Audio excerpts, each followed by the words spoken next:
Assalamu alaikum wa rahmatullah. Before I introduce this week's show, I would like to make a plea for your kind support. Alhamdulillah, we have now passed our 50th episode, and I would like to thank our team and you, the listeners, for your continued commitment to this podcast. I started this project because I saw a need for good quality and in-depth discussions on the issues we face as an ummah, and we really believe this project is unique. And the many comments we receive supporting our work, as well as the steady growth in our listenership, is heartening. At a time where around us we see injustice and ignorance, we have made it a duty to tell the facts as we know it. Guests as diverse in thinking and approaches have all commented on the value of our approach and the meticulous research that goes into each and every show. We are committed to bringing out the best quality content, and we want to increase the frequency of our shows, and we need to market the project to a broader audience. This is where we need your help. Alhamdulillah, this project is a volunteer effort, but to get the podcast more widely known, we have to market it more broadly on social media and beyond. I would like to ask you, if you can, to donate whatever you can towards this objective. We operate on a shoestring budget, funded by our volunteers, and if you, like us, see a value in this initiative, please help us. A donation link is available on our website, thinkingmuslim.com, and a link has been placed in the description of this program. We also request that you encourage others to subscribe to this podcast and keep us, of course, in your du'as, and ask Allah subhanahu wa ta'ala that He brings barakah to this work and He purifies our intentions. For most Muslims, Ramadan's routine of prayer and reflection and dua was interrupted by the horrific acts of savagery perpetrated by the Israelis against Palestinians. It started with the Sheikh Jarrah land grab, the latest episode in the ongoing project of settler colonialism, and then the sanctities of Al-Aqsa was defiled by police officers hell-bent on provoking the sentiments of worshippers. The savagery by which the occupying power acted was caught on smartphone cameras and communicated to the world. Until now, the state has acted with impunity, probably cognizant that the Arab leaders have abandoned the Palestinian cause and, worse still, have enabled it through pacts and treaties to curry favour with America. We Muslims like to believe that the world sees justice for what it is and responds to injustice.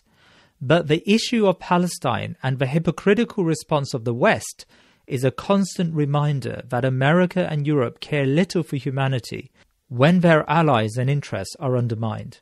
The steady building of settlements, the confiscation of Palestinian land over the past few decades, the billions of dollars of military aid, the willingness to use the UN veto to protect Israel is clear for any right-minded person that the international system hides behind a façade of human rights and international law.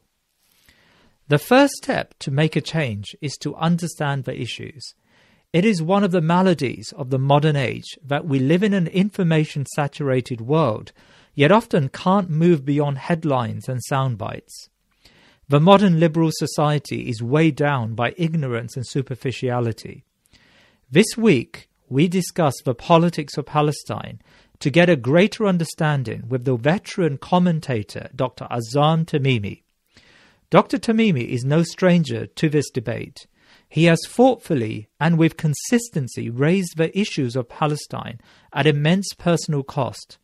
Like many academics, he has been blacklisted and banned from university campuses, yet remains a reasoned and thoughtful commentator on the issue within the Muslim community globally. I ask him about the current context, the role of Hamas and his views on their strategy, and his take on Sheikh Jarrah and the Biden administration's duplicity in dealing with the conflict. Dr Azzam Tamimi, Assalamu alaikum wa rahmatullah, and welcome back to the Thinking Muslim podcast. Wa alaikum assalam wa rahmatullah wa barakatuh. And how are you today, Dr Tamimi? We're speaking just after Eid, so Jazakallah khair for for joining us. So how was your Eid? Alhamdulillah, bikhair, barakallah fiqh. It's a Palestinian Eid. Well, as you know, Dr. Tamimi, we're in a very difficult situation, a very worrying situation for the Muslim Ummah and for our Palestinian brothers and sisters. I mean, at the time of speaking, and events are moving very fast, the Netanyahu government has begun an air, land and sea assault on Gaza. We're led to believe that this assault was, at least in part, in retaliation for Hamas's missile attacks on major Israeli cities, including Tel Aviv. But before we get into the Gaza situation, let's start with, I suppose, what we can call the short-term triggers behind the current escalating crisis. And I suppose these are the heavy-handed policing at Al-Aqsa Masjid during Ramadan, and of course the ongoing purging of Arabs from Sheikh Jarrah district of East Jerusalem. What can you tell us about the background to, well, let's start with the Sheikh Jarrah situation. Why is it significant? And tell us a little bit about the postponed court judgment. Bismillah ar-Rahman ar-Rahim. I like the term short-term triggers because they are short-term triggers indeed. You see, the problem has been going on for decades. It's not new. But yes, Sheikh Jarrah and Al-Aqsa Mosque triggered the current explosion because there's been so much frustration, so much anger that eventually it's like a bottle of dynamite that needed a spark. And this was the spark. Sheikh Jarrah is alleged by the Israelis who annexed Bayt al-Maqdis or Jerusalem after they occupied it in 1967, after they occupied the eastern part of it in 1967, to have been the possession or the ownership of Jewish settlers. So they've been trying for many years to evict Palestinian families using all sorts of tactics. The significance of Sheikh Jarrah is that it symbolizes the Palestinian issue. This is what the issue is about.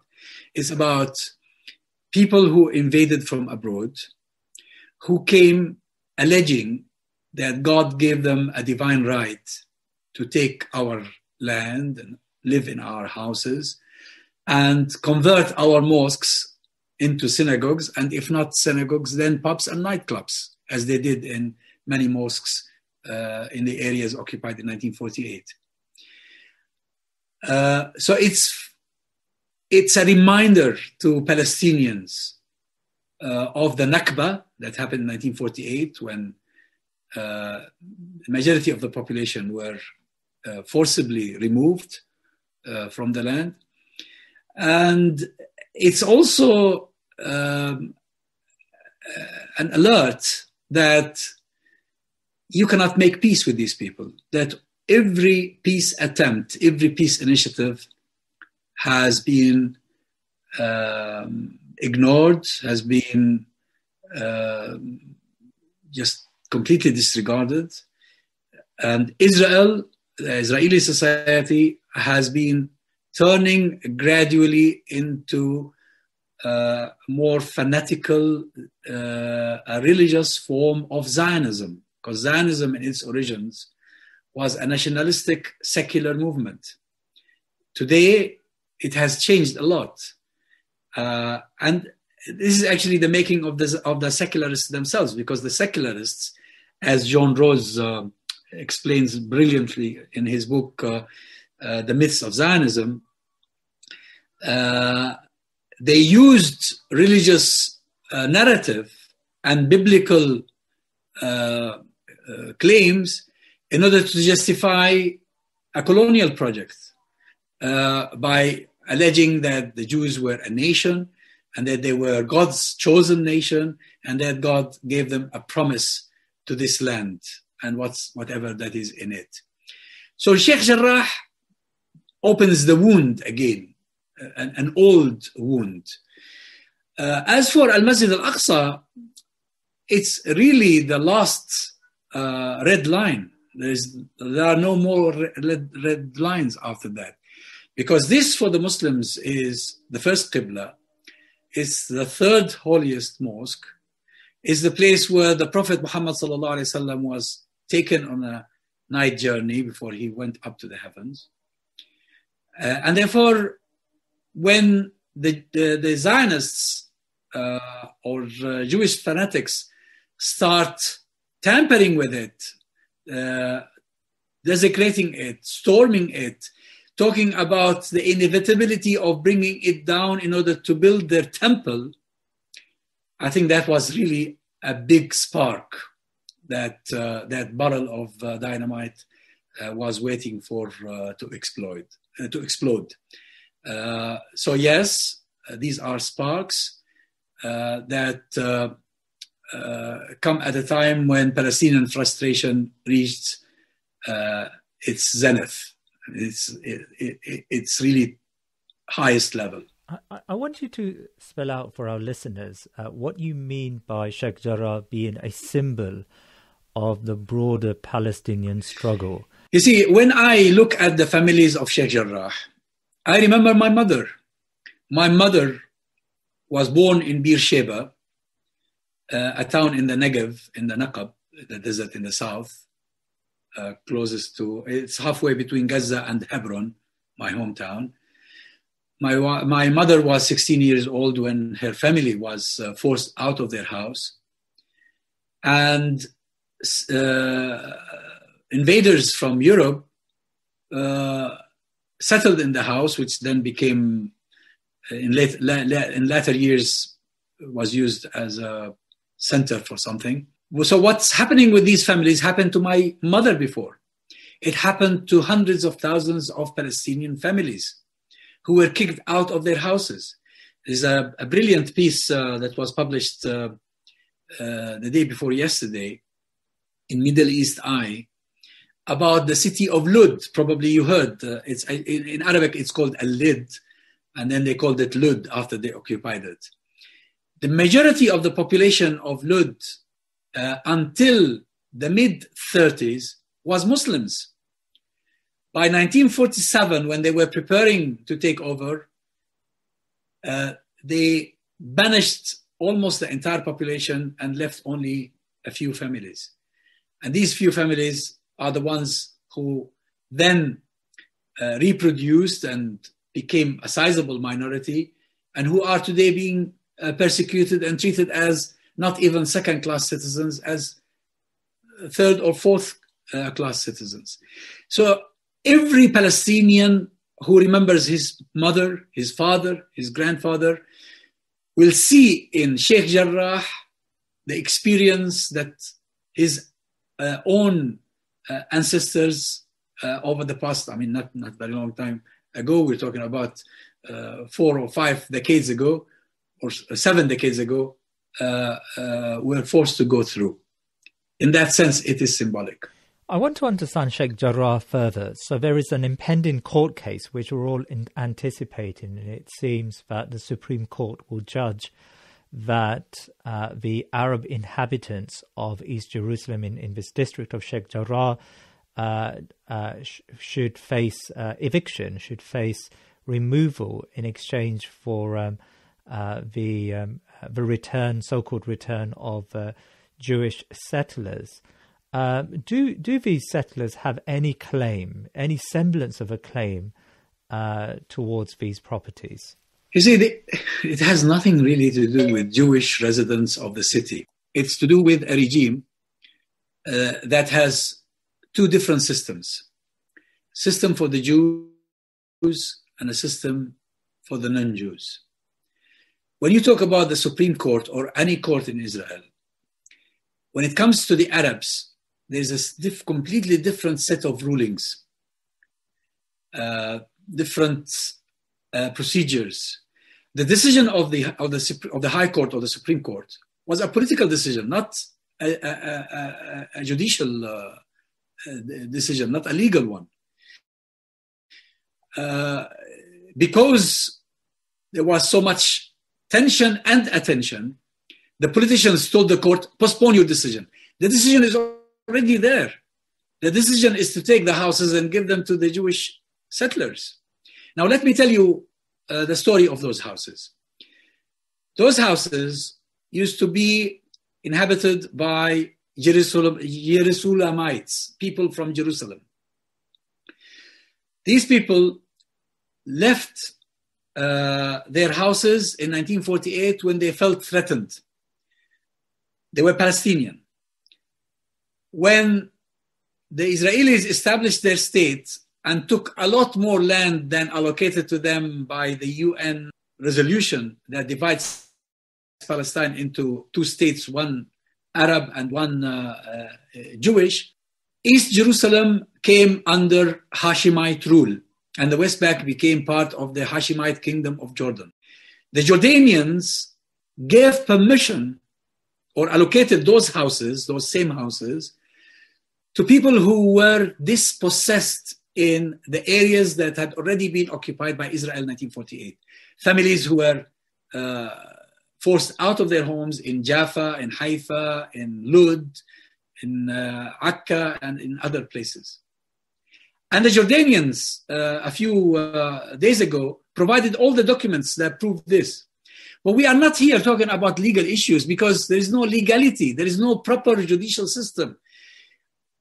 This is an apartheid regime. And it decides politically as well as religiously what the Palestinians can get or what they cannot get. So my understanding is that the Attorney General requested that the Supreme Court judgment is postponed. What lay behind that postponement? I mean, of course, if it's a political decision and the Israeli state has so far been inflaming opinion in Palestine, why hold back? Why reserve judgment to later on? I think they miscalculated. They thought it was going to be a piece of cake, but the Palestinians objected and resisted. And it was the month of Ramadan when people come to the mosque every night, and Sheikh Jarrah is just a few 100 yards away from Al-Aqsa mosque. International pressure might have played a role in this because people were telling Netanyahu, "What are you doing? Are you crazy?" And there was also opposition from within the within the Israeli establishment itself. And I read a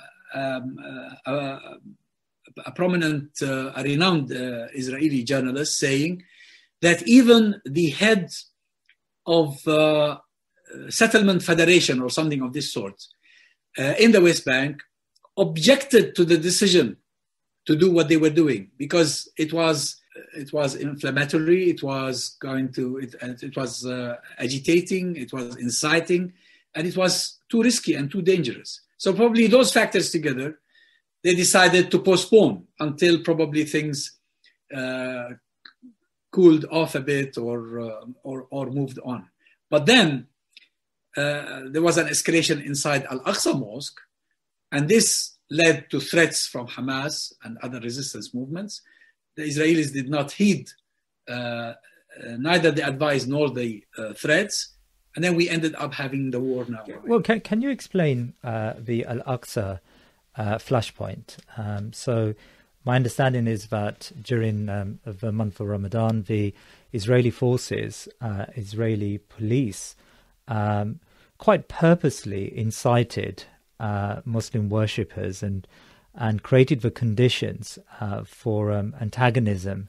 What was behind that? If you agree, what was behind that approach to policing, which would have inevitably created a problem? On the 28th, there was supposed to be, on the 28th day of Ramadan, there was supposed to be a march by Jewish settlers who belong to a fanatical group that believes Arabs have no right to any part of Palestine, to mark the unification of the city when it was occupied in 1967. And the head of the commissioner of the police, who was recently appointed, I think he was appointed in January this year or the year before, I forgot, recently appointed, belongs to this group or very sympathetic toward this group. And he allowed them to have the march across Al-Aqsa Mosque.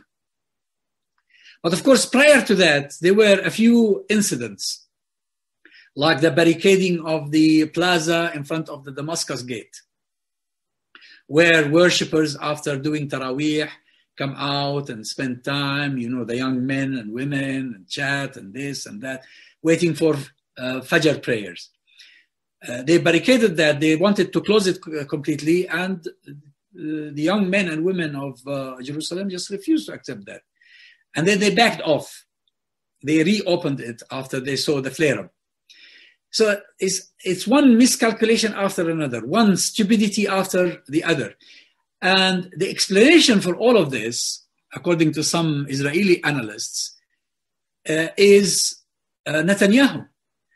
Netanyahu, who is facing a court case and is likely to go to prison, and who stands to be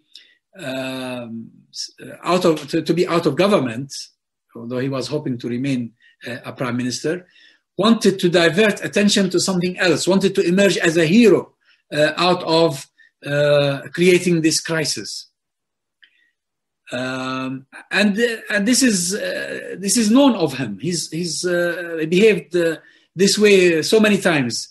In 1996, for instance, when he assassinated Yahya Ayyash, although there was at the time a truce between Hamas and the Israelis, he did that later on at different occasions. He is a man who only thinks about his political future, his political position.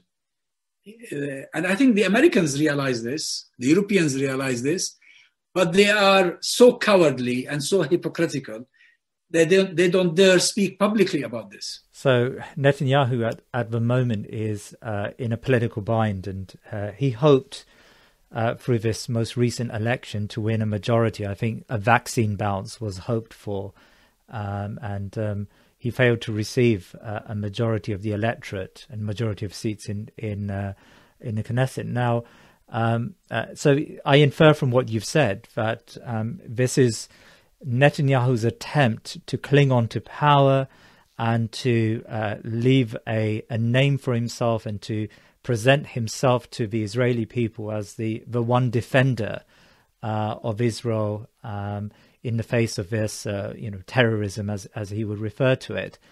But how successful is that strategy? I mean, does he really believe that there is a way out of the electoral deficit he's in, but B, as you said, the very inevitable corruption charge, which, as you said, may lead to a prison sentence? How successful, days will tell. We will probably know very shortly. But you see, what Netanyahu's gamble is the following. He depends entirely on a fanatical base of Jewish settlers. So he thought if he could give them what they want or what they wanted, if he could give them what they wanted, then probably he could tilt the balance in his favor. I don't think he expected matters to get out of hand and to escalate into what we see in Palestine. It's not just the crisis in Sheikh Jarrah or the crisis in Al-Aqsa Mosque. It's not even just the war with Gaza. It's every town and city across Palestine that is now raging. And Netanyahu has, in an unprecedented manner, turned this conflict into a religious conflict between Muslims and Jews. Many Palestinians didn't believe it was religious. They thought it was political. They invaded us. They took our homes. They are Zionists. We don't have a problem with Jews. Jews lived with us before in peace. This is not a war against followers of Judaism. But Netanyahu is saying, no, you are not right. You don't understand. This is Jew against Muslim. And he's been able to prove it. by going after Al-Aqsa Mosque, by provoking the Muslims during the month of Ramadan, and by setting his fanatical religious nationalists on Muslim Palestinians and even Christian Palestinians across the country, like killing Hassuna, the Arab in Lud. This is what caused the tension in Lud in the first place. These settlers are armed, they train in the army, they serve in the army, they believe God gave them the land, they believe that Arabs are worth nothing. So it's okay to kill an Arab, to the extent that the Minister of Public Security, as well as the police commissioner, asked the authorities to release the killers of Hassuna. Why are you imprisoning them? These are heroes. They were defending themselves against Arab mobs. This is how they put it. You've explained there that there are elements of Israeli society that are very perturbed by Netanyahu's strategy, and they can see that this is a recipe for a civil war. And in fact, the president made comments to that effect a couple of days ago and called for calm. How much hope, Dr. Tamimi, should we have in wider Israeli political society? We know that there are progressive and centrist parties that have taken a back seat in the last few years, but they still are quite sizable, and they've got currency in the Israeli population. Has this right-wing tendency you refer to, has it taken over Israeli political life and Israeli society? Or is there hope for these left-leaning parties? Well, the fact is that the left has died in Israel. There is no more left, really. Just a few seats in parliament. Imagine. I mean, this is the left that created the state of Israel. And the main political actors in Israel all belong to the right. It's just where in the right you are. You happen to be. The far right, the middle right, the center right, as they call them. But they are all on the right. Even Netanyahu's competitors are with him in this war they are waging on Gaza. So I don't really have any hope in Israeli society. If there was any hope, it has completely evaporated with the recent events. Now let's turn to the issue in Gaza. Now we've seen heightened tensions between Gaza and mainland Israel in the last few days, with rocket fire and retaliatory action by the Israeli army. Now, regardless of the efficacy of Hamas's strategy, do you think there's politics behind Hamas's approach? I mean, I note that Palestinian elections haven't taken place for a number of years, and recently the PLA abandoned the new round of elections. And is there a like we can point fingers at Netanyahu for playing politics and strategizing at a time of crisis. Can one levy a very similar accusation towards Hamas? I don't see evidence of this. I'll take you back to the last few days when the Israelis were intimidating worshippers in Al-Aqsa Mosque. Hamas gave the Israelis first 48 hours, then 24 hours, then until 6 p.m. they said to them, get out of the mosque or else we have to act. So Hamas was not, had the Israelis heeded that and left the Muslims alone in the mosque without intimidation, none of this would have happened. Why would Hamas enter into a war that would bring so much destruction and pain and agony to Gaza? Only because the Israelis seemed bent on desecrating Al-Aqsa Mosque. And Al-Aqsa Mosque is something that you really have to do something about. If the Arabs are unable to do something outside Palestine, if the Muslims are unable to come to its rescue, the people of Gaza felt they could do something, at least bring pressure to bear on the world and on the Israeli establishment to stop these provocations. But let me point to one important fact of significance here. Gaza has been under siege since 2006 or 2007. Imagine, under very severe sanctions. Living in Gaza is like not living at all. Netanyahu would be the most stupid person on the face of the earth to think that he is adding pain to the pain endured already by the people of Gaza, who cannot find medicines for their children, who can hardly feed them, where there's a very high rate of unemployment, where you are imprisoned in this most highly or most densely populated piece of land on the face of the earth, with no clean water even to take a shower. It's a terrible situation.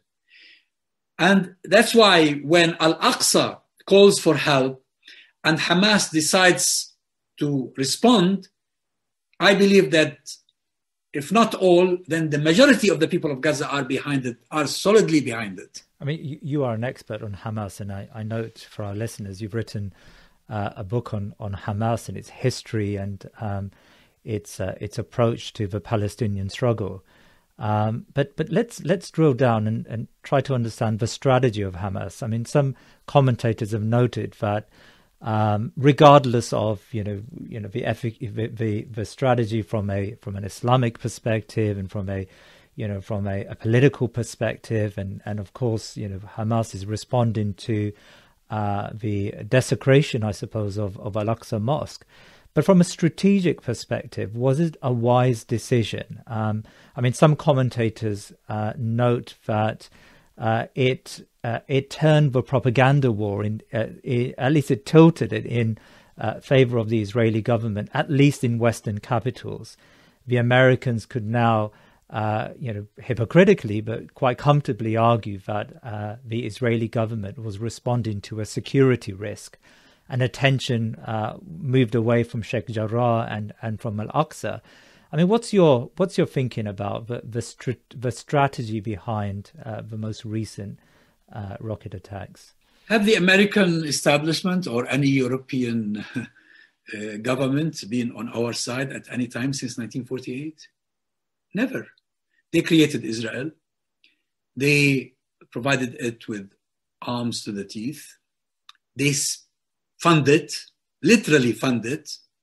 Israel without funding from the West simply cannot exist. So we were never their favorites. If we keep thinking what the Americans will think or what the Europeans will think, we will never struggle.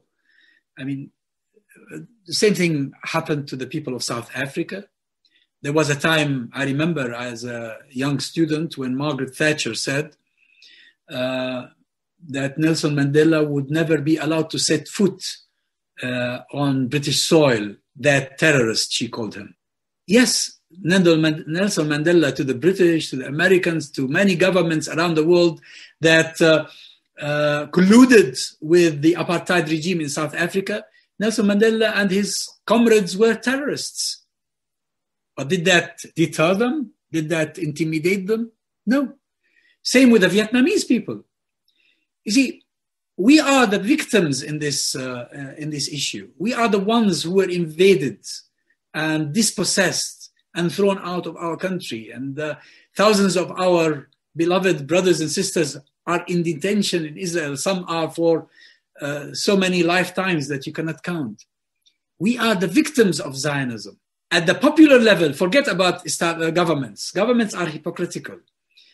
But at the popular level, I don't think that Israel is more popular than the Palestinians. I think increasingly, the people around the world are coming to realize that Israel is not the victim in this, that this rhetoric of victimhood on the part of Zionism has been exposed, has been scandalized, and that the real victims happen to be the Palestinians.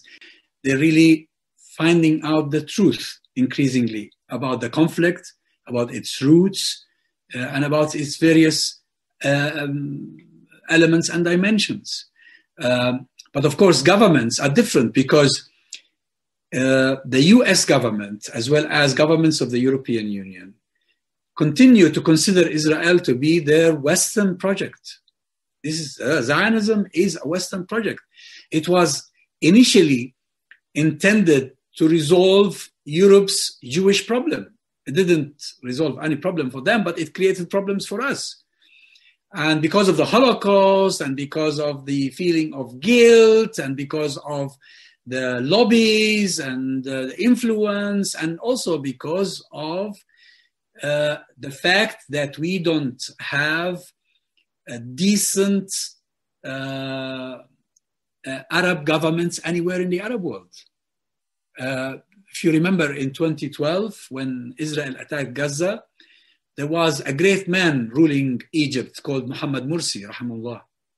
And Muhammad Mursi stood and warned Israel and warned the entire world that what is happening in Gaza will not be tolerated. Obama immediately dispatched Hillary Clinton to him. And Hillary Clinton, within hours, got the Israelis to stop the attack on Gaza. Unfortunately, today, most Arab governments are colluding with the Israelis in what's happening. And this is another important factor that I have to bear in mind when we talk about why Netanyahu has been doing what he's doing. Why is he so daring, so blatant? Simply because he has been given the green light by these lousy Arab rulers, who some of whom recently signed the so-called Abraham Accords. So I wanted to pick up on that.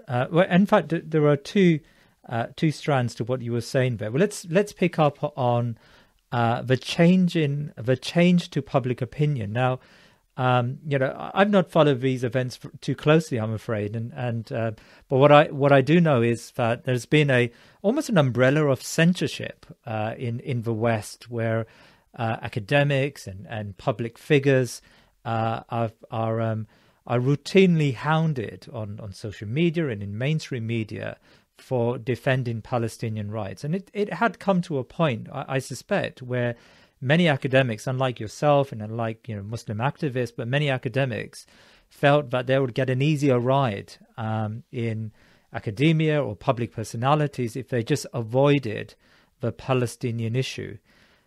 We've observed over the last few weeks many voices in civil society, Muslim and non-Muslim, more open about supporting Palestinian the cause of Palestine. Do you put that down to social media and just how the ability of the Israeli state to control the news cycle is now somewhat broken? Well, of course, social media is very important, but social media itself has, on a number of occasions, been manipulated and been pressured. Facebook, you'd receive a message from Facebook telling you that you've gone against community, I don't know what they call them, community standards or whatever. And some Arab countries play a role in this, of course, the UAE in particular, unfortunately. Now, there was a time when it became very difficult to speak in support of Palestine. Take me as a case in point, as an example. I used to be a regular speaker in universities, on campus. I used to appear regularly on TV channels in the UK and elsewhere. And then suddenly, after the coup in Egypt, I was shut out completely from all of these outlets. The Zionist lobby in the UK is persistent in intimidating universities if they invite someone like me who gives the Palestinian side of the story. And this has reasons. Let me tell you this story, and it's a short story. I won't take long of your time. After 9/11, I was invited by the BBC to a short debate with an Israeli academic who had been invited from Bar Ilan University to London to speak about a book he had just published, or a theme he writes about, called Islamic Anti-Semitism. And they said to me, we want you to listen to his lecture, and after the lecture, we want you to have a debate with him about what he says. I was the only non-Jew probably in that place, because it was a Jewish center in the center of London. And after he finished his lecture, one of the main organizers stood up and said, commending the speaker for what he said about Islamic anti-Semitism, and that anti-Semitism is inherent in Islam. This was his theme. The commentator said, today we have a real problem on campus. Jewish students are losing to supporters of Palestine, and we need to do something about it. Supporters of Palestine are very persuasive, and our young Jewish students cannot respond to their evidences or whatever, their arguments. And we have to find a solution to this. A few years later, we started seeing the solution, and the solution is to mobilize every authority, every pressure they could exploit in order to shut us out, to prevent us from going to universities to speak to students, allegedly because we are extremists, or because we support Hamas, or because we're this or that. And this then reached the media itself, and the editors and producers in television and newspapers started censoring. It's a terrible situation. But I think during the past couple of years, we've seen a revolution. We've seen a rebellion. People are sick and fed up with this. That democracies, the oldest democracies in the world, are actually contributing to the curtailment of freedom of speech. Because when you say you cannot invite someone who supports Hamas to speak, and you only invite people who support Netanyahu to speak, then that's one side of the story. And not only supporters of Hamas, it came down to supporters of Palestine, supporters of justice for the Palestinian people. And of course, because of the alternative media, which is the social media, they could not maintain their exclusion for much longer. They could not keep us out for much longer, because we started expressing our views, and others were starting to express their views through Twitter, through Facebook, through other means. And if Twitter or Facebook or YouTube were to collide, were to collude with them, probably there would be other alternatives. You see, this is really sickening what is happening to the democratic world. Curtailment of freedom of speech, freedom of assembly, freedom of movement, all in the name of fighting terrorism. And who is the terrorist? The real terrorists are the Zionists. And I want to turn to America. I mean, you mentioned earlier that the Americans have never been honest brokers when it comes to the Palestinian struggle. And I think that was most acutely felt under the Trump administration. You spoke of the so-called Abraham Accords, the deal of the century. But what about the Biden administration? How do you appraise Joe Biden? Well, Biden has so far failed. Although there is mounting pressure from within his Democratic Party to change the approach to the Palestinian issue, I think he is proving to be faithful to his vow to be a staunch Zionist. He announced this before, and a long time ago he said, if Israel did not exist, America would have had to invent it. You see, the difference between one U.S. administration and the other is only really in the manner they speak about things. Biden says, "I am concerned," Trump would have said, I support what's going on. But in conclusion, both are the same. There is not much difference. Trump was more vulgar than anybody else. But under Obama, Israel received the biggest package of aid ever in the history of the United States of America.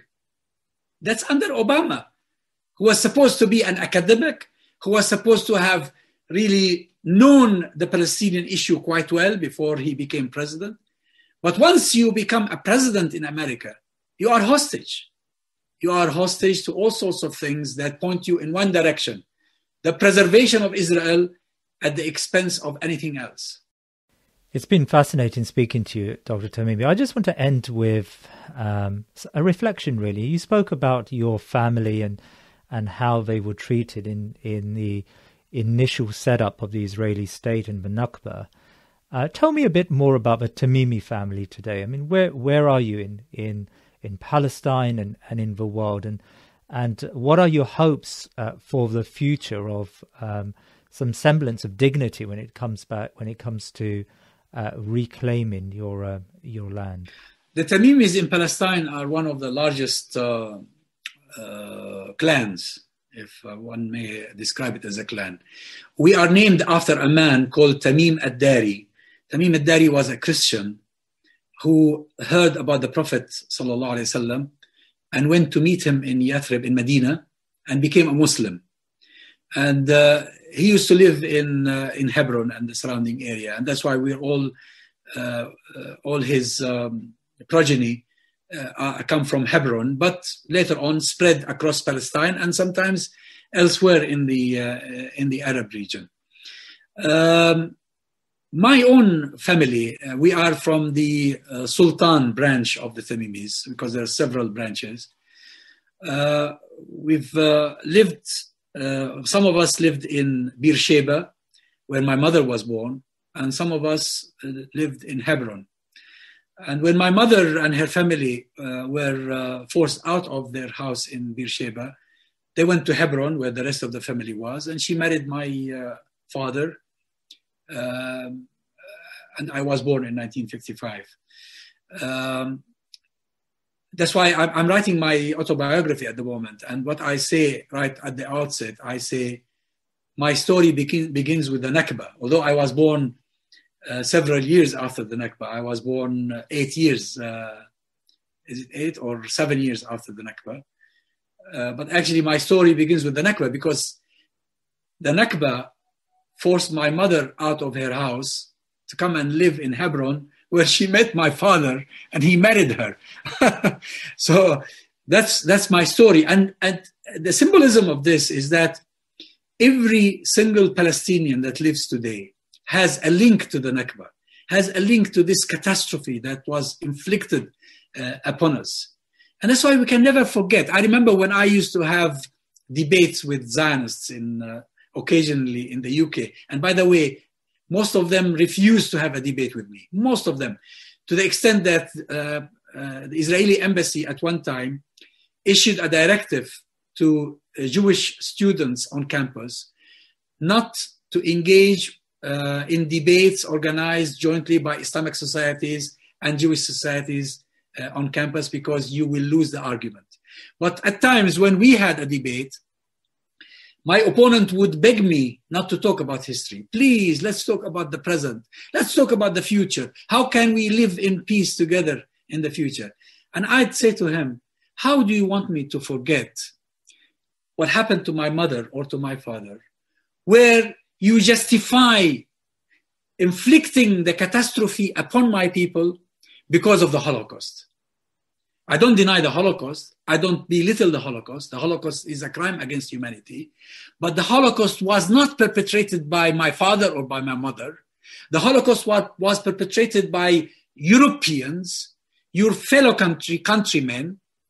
And then now you come to occupy my country because you are a victim of somebody else. So history is of the essence. And we can never forget history. And that's why we need to teach our children our history. We need our supporters also to learn history, because once you know how this conflict started and how it developed, you will have a very strong argument against the Zionists. Dr. Tamimi, when do we hope to read your autobiography? When are you planning to publish it? I have to finish it first. Whenever I go back to working on it, something like this happens, and I'm busy all day doing interviews or things. But I hope, I want to finish, for the sake of my children, I want to finish writing it. I think for the sake of, for all of us, I think we will benefit a lot from your story, inshallah ta'ala. And I pray Allah subhanahu wa ta'ala keeps your family safe. And finally, are you hopeful, Dr. Tamimi? Are you hopeful about Palestine? Or often we can come to a view that we can surmise that, it's a lost cause now. I mean, what the Muslim Palestinians have can never make up a state. I mean, the two-state solution, as they call it, is unrealizable. Do you have hope for the Palestinian cause moving forward? I never lose hope. I may at times feel the pain of my fellow countrymen. I may at times feel a bit depressed because we are being let down by our fellow Arabs and fellow Muslims sometimes. But I never lose hope. And by the way, our issue is not a Palestinian state. I don't give a damn about a Palestinian state. Actually, there was never in history a Palestinian state, but there was a Palestinian homeland. Our issue is a homeland that was stolen from us, and we want to get it back. My optimism increases when I see the images of the young men and women who were born as Israeli citizens, Arabs, but Israeli citizens, who today are telling us they have not forgotten what happened to their grandparents and are taken to the streets and are defying the occupation and challenging its various authorities. I am full of hope. Dr. Tamimi, I thank you for your time today. Assalamu alaikum wa rahmatullah. You're welcome. Alhamdulillah. Thank you very much. Thank you for giving me the opportunity. Wa alaikum assalam.